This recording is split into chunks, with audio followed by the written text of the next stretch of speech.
Hindi alintana para sa mga kababayan nating Katoliko ang pagdiriwang ng Linggo ng Palaspas ngayong araw. Ngunit ano at paano nga ba ito nagsimula? Alamin ang detalye sa report ni Dennis Cortez. Tuwing ika-6 matuling linggo ng Kwaresma, ipinagdiriwang ng mga Katoliko ang Linggo ng Palaspas. Dito, ginugunita ng mga Kristiyano ang pagpasok ni Jesucristo sa Jerusalem bago ang kanyang kalbaryo. Batay sa Ebanghelyo, bago sapitin ni Kristo ang Jerusalem, nanalagi muna siya sa Bethany kasama si Lazarus, Marta. Inatasan ni Jesus ang isa sa mga disipulo na kalagan ng alagang asno na matagal nang hindi masakyan.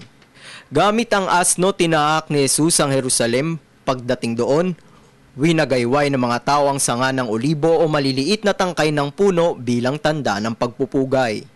Paliwanag pa ni Roman Catholic Archdiocese of Chicago Father Robert Barron, sumisimbolo ito ng pagdating ng hari at tagapagligtas. On a donkey, not an Arabian charger, and even on the foal, like a baby, like a little donkey. Surrounded by armies? No, he comes in humility and simplicity. Beautiful poetry of the Bible is, this is the return of the king. Bagamat yari ang palaspas sa tangkay at dahon, patunay pa rin ito na mananatiling matatag ang paniniwala ng mga Katoliko kay Jesucristo.